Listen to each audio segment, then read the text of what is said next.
मरियम नवाज़ को आप देखें, उसका वेविला कितना उसने वावेला किया हुआ था।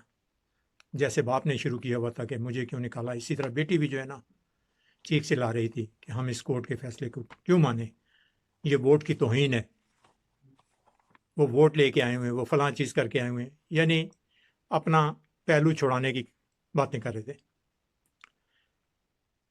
नवाज शरीफ ने, आप ये देखें कि अदालत के फैसले को माना भी नहीं और उस पर तनकीद भी की, और फिर दूसरा अदालत को सच भी नहीं बताया। यानी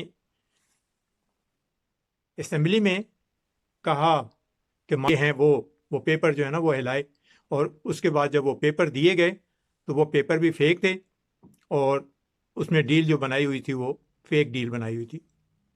आप देखें कि सच बताना जो है ना ये तौहीन समझते हैं कि हम सच बताएंगे तो जाहिर है फिर पकड़े जाएंगे। तो सच के बहाने में यही है कि भाई कह दो कि हमारे पास अब कुछ भी नहीं है। ये तो वो हमने वैसे ही जो है ना एक सियासी बयान दिया था, भाई सियासी दिया था या बगैर सियासी दिया था, आज तुम उसके पीछे छुप रहे हो। जब इनके हक में फैसला नहीं आता तो ये गालियां देते हैं कोर्ट को, और जब इनके हक में फैसला आता है तो मीठी मीठी बातें करते हैं कोर्ट के लिए। आप देखें कि इस टाइम मुस्लिम लीग में जो इख्तलाफात है, मतलब है कि ख्वाजा साद रफ़ीक, ख्वाजा आसिफ और शाहिद खाकान अब्बासी, अगर कोर्ट में जो पहले जाता है वो फ्रंट पे बैठ जाता है तो दूसरा उसके साथ नहीं बैठता बल्कि पीछे, और अगर एक पहले दूसरा आ जाता है, शाहिद खाकान अब्बासी आ जाता है, तो ख्वाजा आसिफ जो है ना वो पीछे बैठ जाता है।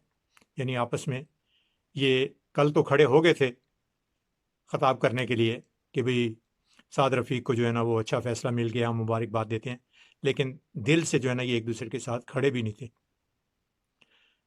अब आगे बात के सिलेक्टेड और इलेक्टेड। ख्वाजा आसिफ साहब असम्बली में 2 दिन पहले कह रहे थे कि ये असम्बलियों का जो हाल किया हुआ है इन लोगों ने नहीं किया, ये आप लोगों ने शुरू से किया हुआ है। इसको एक डिबेटिंग क्लब तो बना लिया था, लेकिन इस पे इम्प्लीमेंट करने के लिए आप लोगों ने अपने घरों में जो कुछ इजलास करते थे उसको ज़्यादा अहमियत देते थे। यानी किचन कैबिनेट जो थी वही सबसे अहम थी, बाकी कुछ भी नहीं। अभी हम देख रहे हैं ना कि जो MNA MPA वगैरह एहतजाज कर रहे हैं कि भाई ये हमें कभी टाइम नहीं देते थे, अगर इनसे कोई टाइम मांगे, अच्छा अच्छा ठीक है PA से कह दो कि भाई टाइम इनसे ले लो, इनको टाइम दे दो, PA से बात करो। यानी खुद आ रहे हैं सामने, लेकिन इनसे बात, पता नहीं क्या इन लोगों के सरों में जो है ना इतना गुरूर और इतना तकब्बर इन लोगों में आ गया था कि अल्लाह ताला ने इनके वही सर जो है ना वो अब ज़मीन में घुसेड़ने शुरू कर दिए हैं। अब इन्हें याद आ रहा है कि यार ये तो हमारी कल की गलतियां आज हमारे आगे आने शुरू हो गई। ये सिलेक्टेड और इलेक्टेड ये आज से तो नहीं हो रहे, ये तो ज़ियाउल हक के दौर से शुरू हो चुका था ये फैसला, से सिलेक्टेड कौन करेगा और इलेक्ट कौन होगा।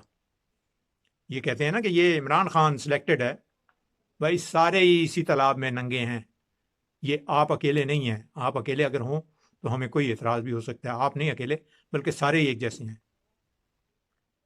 जैसे कि इमरान खान के बारे में बताया था कि उसको ऐसी ही लंगड़ी लूली हुकूमत दी गई है कि ना वो बोल सके, ना वो छिपकली वाली बात है कि ना निगल सके ना उगल सके। तो ऐसे ही इमरान खान को भी जो है ना वो इन्होंने किया है, लेकिन इंशाल्लाह वो बंदा खुद सच्चा है, तो इसलिए हमें उस अकेले से भी उम्मीद है कि वो अच्छे काम करेगा।